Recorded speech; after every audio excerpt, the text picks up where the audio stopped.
오늘은 감사에 관한 말씀입니다. 우리는 감사의 이야기를 하기 전에 어려움의 상황에 노출되어 있습니다. 2020년 1월 20일에 한국의 코로나 전염병으로 인하여 확진자가 발생이 되었습니다. 한국뿐 아니라 전 세계가 두려움과 불안 속에 휩싸여 있었지요. 물론 지금도 그 영향이 남아 있습니다. 코로나가 지나가면 모든 각 분야의 회복이 있을 것이다, 있어야 한다라는 기대감도 있었습니다. 하지만 세계 곳곳의 전쟁과 또 예기치 않은 여러 문제 가운데 올 한 해 걷잡을 수 없는 물가 상승과 금리 인상, 그리고 개인적으로 크고 작은 여러 가지 문제들을 경험하셨을 줄 압니다. 지금까지 올 한 해 동안 광야의 길을 우리는 걸어온 것입니다. 지금도 역시 그 광야의 여정 속에 우리는 서 있습니다. 오늘 우리가 읽은 본문은 모세가 40년간을 그 광야길을 걸어오고 인도한 후에 회고하면서 마지막 고별의 설교의 내용입니다. 모세는 참 힘겨운 삶을 살았습니다. 이스라엘 민족의 지도자였죠. 그런데 보통의 상황이 아니었습니다. 발전하고 평화로운 시대가 아니었었어요. 애굽의 식민 치하에 있었던 백성들, 그것도 200만 명이 넘는 식구들을 탈출시킨 겁니다. 그리고 4개월, 4년도 아니라 40년을 그 광야에서 가나안으로 인도한 인물이 바로 모세이죠. 이거는 진짜 경험하지 않고서는 다시 되돌이키고 싶지 않은 엄청난 고난과 고통의 순간들이었을 것입니다. 참 좀 세속적인 표현으로 징한 인생을 살았던 모세였습니다. 그런데 모세가 본문 7절에서 하나님 앞에 귀한 고백을 합니다. 네, 하나님 여호와께서 이 40년 동안을 너와 함께 하셨으므로 내게 부족함이 없었느니라. 모세에게는 믿음이 있었습니다. 물이 없고 먹을 것이 없고 쉴 곳이 없었던 광야였지만, 아무것도 보장되지 않았던 광야였지만 그가 믿는 구석이 있었습니다. 그것은 40년 동안 하나님이 함께 하셨다는 사실이었습니다. 모세는 그 마음속에 중요한 상황이 있었습니다. 모세에게 중요한 것은 그 광야의 힘겨움이 아니었습니다.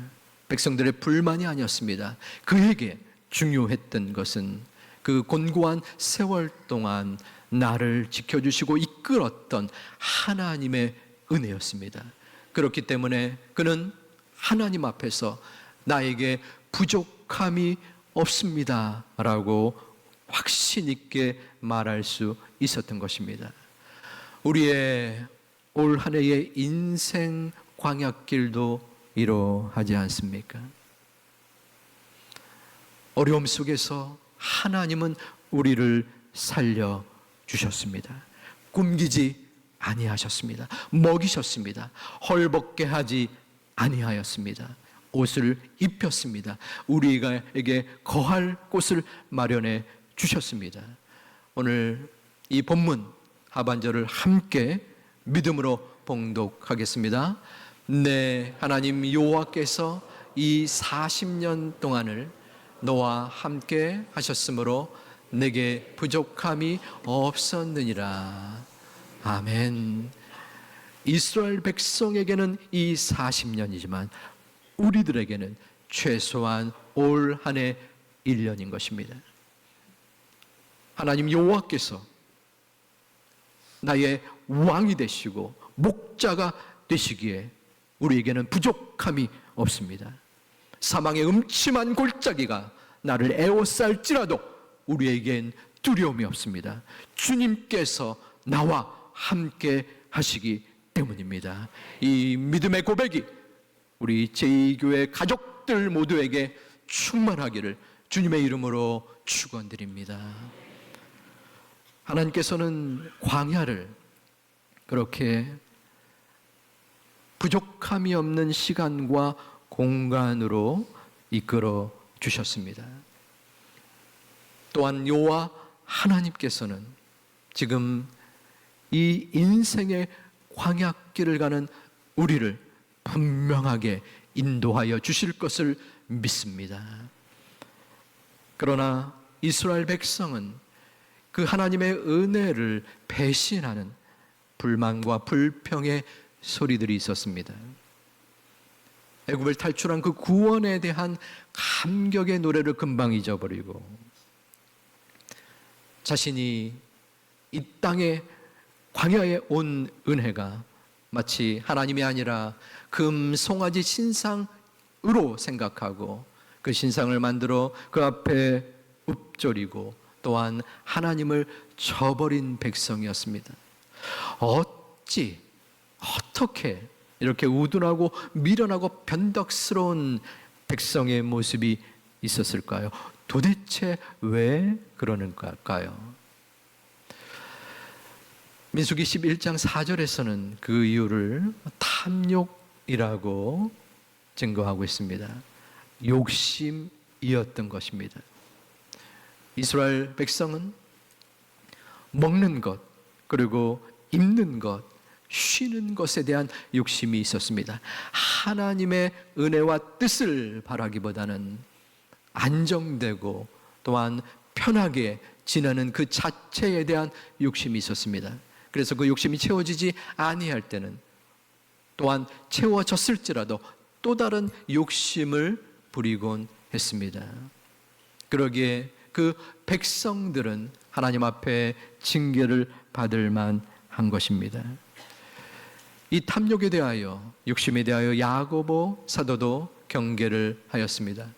우리 함께 봉독하겠습니다. 오직 각 사람이 시험을 받는 것은 자기 욕심에 끌려 미혹됨이니 욕심이 잉태한 즉 죄를 낳고 죄가 장성한 즉 사망을 낳으니라. 아멘. 욕심은 사람의 마음을 부풀리고 또한 병들게 합니다. 어떤 한 순박한 사람이 있었습니다. 법 없이도 살 참 좋은 사람이었는데 자신의 집과 근처에 소유한 땅이 재개발 택지로 또 선정이 되어서 땅값이 폭등을 했습니다. 소위 대박을 터뜨리고 졸부가 된 것입니다. 돈이 들어오고 마음에 욕심이 생겼습니다. 거만하여져서 정신의 황폐함을 일으키는 것을 볼 수 있었습니다. 그래서 이스라엘 백성들과 우리들에게 하나님은 광야를 허락한 것입니다. 광야는 재수 없는 사람이 떠밀려가서 겪게 되는 고난의 길이 아닙니다. 광야는 목적이 있는 장소였습니다.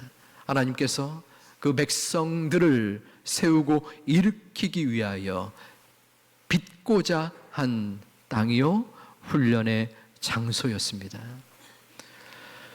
신명기 8장 2절에서는 하나님께서 이 광야를 만들고 광야를 허락하신 그 뜻을 밝힙니다.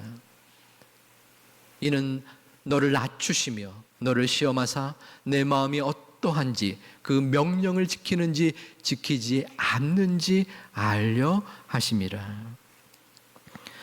하나님은 백성들에게 그리고 우리들에게 내 자신을 낮추기를 원하십니다. 하지만 인간은 결코 낮아지기보다는 높아지기를 원하는 죄악성이 분명히 있습니다. 선악을 알게 하는 나무의 실과를 먹음으로 하나님과 동등되려 했었고, 바벨탑을 쌓아서 하늘에 닿고자 했습니다. 우리는 험난한 광야의 길에서 우리의 욕심을 내려놓아야 합니다. 내가 할 수 있다고 생각한 많은 것들을, 내가 가졌다고 생각하는 모든 것들을 내려놓고 비워야 합니다. 그러나 여전히 우리의 마음은 갈등과 고민이 있습니다. 왜냐하면 세상은 네가 최고다, 너는 모든 것을 할 수 있어, 너의 행복과 유익을 구해야 한다라고 말하기 때문입니다. 우리를 혼동시킵니다. 우리를 미혹시킵니다. 하지만 하나님께서 마련하신 광야에서는 내가 낮아져야 한다, 모든 것을 내려놓아야 한다라고 말씀하고 있는 것입니다.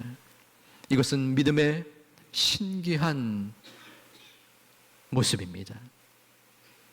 내가 할 수 없다고 생각할 때, 내가 내 마음을 내려놓을 때, 그때에 하나님께서 비로소 움직이시고 일하십니다. 그때에 감사가 생겨납니다. 어떤 부부가 있었습니다. 근데 그 부부에게 엄청난 크나큰 사건, 아픔의 소식이 들려왔습니다. 20살 된 아들이 갑작스러운 사고로 죽은 겁니다. 시간을 두고 그 힘겨움을 지난 후에 그 두 분은 이렇게 말을 하였습니다. 20년 동안 참 좋은 아들을 주셔서 감사합니다. 그 아들의 영혼을 받아주신 하나님께 감사드립니다. 하나님께 처절한 눈물의 원망을 할 수도 있는 상황이었는데, 그들은 20년 밖에가 아니라 20년씩이나 우리에게 소중한 기쁨의 추억을 준 그 아들을 허락하신 하나님의 선물에 감사하고 있는 것입니다. 어떻게 이러한 감사가 나올 수 있을까요? 그 부분은 자신의 삶을 내려놓는 마음과 모습이 있었기 때문입니다. 아무것도 없는 광야에서 저 자녀가 나의 것이 아니라 하나님의 것임을 알았기 때문입니다. 그것을 아는 것에서 벗어나서 넘어서서 믿음으로 확신하였기 때문에 가능한 것입니다. 여러분은 어떠합니까? 저와 여러분의 이 믿음의 수준은 어느 부분에 해당됩니까? 한번 따라서 하겠습니다. 나의 삶은 하나님의 것입니다. 우리 이어서 같이 한번 다시 얘기하겠습니다. 나의 삶은 하나님의 것입니다. 하나님의 것입니다. 진심으로, 여러분의 마음의 믿음으로 그러합니까? 여러분의 삶이 나의 것이 아니라 하나님의 것임을 믿습니까? 그런데 왜 우리들은 이 땅에서 아둥바둥 하는지 모르겠습니다. 고민하고 걱정하고, 어떨 때는 하나님 왜 나에게 계속되는 문제를 주십니까? 왜 저에게 감당할 수 없는 시험을 허락하십니까?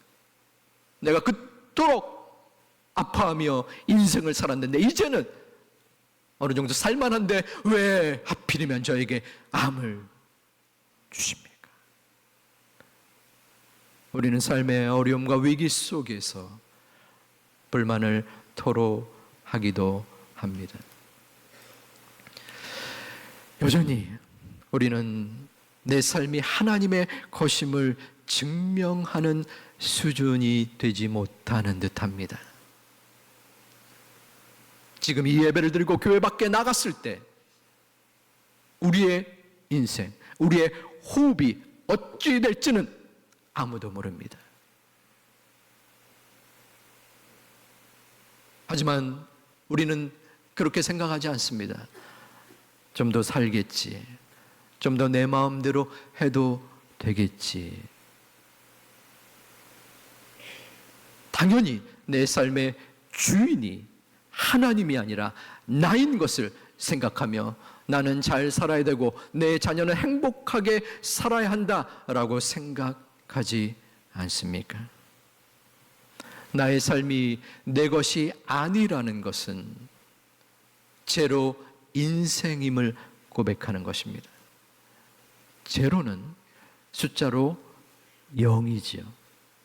제로 인생은 바로 내 인생이 0, 제로라는 것입니다. 제로 인생의 모범적인 표본은 아이인 것 같습니다. 갓난아기는 가진 것이 없습니다. 그저 주는 것을 받을 뿐입니다. 커다란 것을 요구하지도 않습니다. 10만 원을 원하지도 않고 아파트를 달라고 하지도 않습니다. 좋은 차, 성공, 그것은 그 아이에게 중요하지 않습니다. 배가 고플 때에 만마를 달라라고 찡찡대고 똥을 싸거나 혹은 몸이 불편할 때 울어대는 것이 전부입니다. 그럴 때 그 문제를 해결해주면 언제 그랬느냐 듯이 방긋 웃는 모습이 아이의 모습입니다. 바로 제로 인생의 전형적인 모습인 것입니다. 우리도 그럴 때가 있었습니다. 아무것도 바라지 않았을 때 제로의 마음, 제로의 인생이었을 때가 있었는데 세월이 지나고 우리의 마음속에 나라는 존재가 생겨났습니다. 남들의 시선을 의식하고 남들과 비교하게 되었습니다. 왜 저 집 자식은 잘 나가는 것 같은데 왜 내 자녀는 이럴까?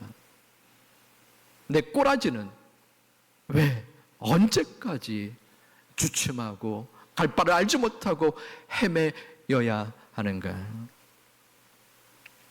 아무것도 원하지 않았던, 원할 필요가 없었던 제로 인생에서 1, 2, 3 혹은 10, 100의 인생, 1000의 인생으로 바뀌어진 것입니다. 제로 인생을 깨닫는 순간 감사 인생이 펼쳐지게 됩니다.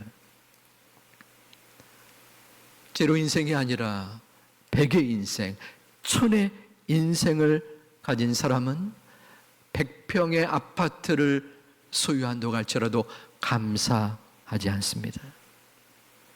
하지만 제로 인생의 모습이 있다면 비록 아주 작은 공간일지라도 우리 가족이 발뻗을 수만 있다면 감사하게 됩니다. 제로 인생은 제로 감사로 연결되고 이루어지는 것입니다. 제로 감사는 모든 것이 감사할 수밖에 없습니다. 제로에서 시작되기 때문입니다. 지금 내 코로 내쉬는 이 호흡, 야밤에 7,500원짜리 우동을 먹을 수 있는 것, 밥 한 끼, 책 한 권, 신발 한 켤레, 커피 한 잔, 작은 휴식, 그리고 내 고통과 아픔 속에서 주어지는 어려움조차 하나님의 인도함을 바라보며 감사할 수 있는 것입니다. 저는 말씀을 준비하면서 저의 지난 날이 잠깐 생각이 났습니다. 저는 무던히도 많은 것을 채워 넣으려고 했었던 것 같습니다. 그런데 채워지지 않을 때는 답답하고 불안하여서 내 자신을 닥달하기도 했습니다. 그런데 내 마음대로 이루어지지 않는 영역들, 상황들이 있었습니다. 아무리 노력하고 발버둥을 쳐도 해결되지 않는, 그럴 때에 실망하고 좌절했던 그러한 순간들이 있었지요. 그런데 그때에 내가 할 수 없다, 내가 하고 싶지만 도저히 이루어지지 않습니다 라고 하나님 앞에 나올 때 하나님이 저를 찾아오셨고 저를 만나 주셨고 저에게 피할 길과 솟아날 길을 허락해 주셨습니다. 그것이 저에게 광야의 은혜요, 제로 감사의 은혜였습니다. 사랑하는 우리 제이 가족 여러분, 여러분들의 마음을 한번 바라보시기를 바랍니다. 나의 제로 인생의 수준은 얼마인가? 어느 정도 되느냐입니다. 물론 갑자기 무조건적으로 제로 인생이 되기는 힘듭니다. 저 또한 아직까지 남아있는 제 마음의 욕심, 제 마음의 숫자가 있습니다. 그러므로 우리는 매 순간마다 제로 인생을 향한 점검과 기도가 있어야 합니다. 아버지 하나님, 제 마음의 욕심과 생각과 판단이 물러가게 하여 주시옵소서. 내 마음대로 행하는 것이 아니라 내 마음을 비우고 어떨 때는 포기하게 하여 주시옵소서. 여전히 내 마음에 제로의 마음이 부족합니다. 제로 인생이 될 수 없습니다. 하지만 하나님께서 강권적으로 저의 심령을 어루만져 주시고 붙잡아 주시사 제로 인생으로 향하게 도와 주시옵소서. 그 제로 인생이 나에게 중심이 되어짐으로 말미암아 어떠한 것을 주시든지 감사할 수 있는 제로 감사의 모습으로 이끌어 주시옵소서. 이 기도가 저와 여러분들의 간절한 기도가 되기를 주님의 이름으로 축원드립니다. 제로 인생이 되어질 때 제로 감사가 이루어지는 것입니다. 나에게 응답하신 것 감사, 거절하신 것도 감사, 절망도 감사, 장미 가시까지도 감사한 것이 제로의 감사인 것입니다. 우리는 추수감사절입니다. 1년에 한 번 그저 스쳐 지나가는 습관적인 감사의 날일 수도 있습니다. 하지만 분명히 하나님께서는 내 인생의 주인이 네가 아니라, 내 생명의 주관자가 네가 아니라 바로 하나님이다. 그 하나님께 맡겨야 된다. 내 인생은 제로이고 그 인생이 제로임을 깨달을 때 그 제로의 감사, 모든 것이 감사할 수 있음을 말씀하십니다. 여러분의 삶 속에 제로 인생으로 말미암아 제로 감사가 넘칠 수 있는 오늘의 하루 또한 남은 이 가을의 모습이 되기를 주님의 이름으로 축원드립니다. 축복합니다.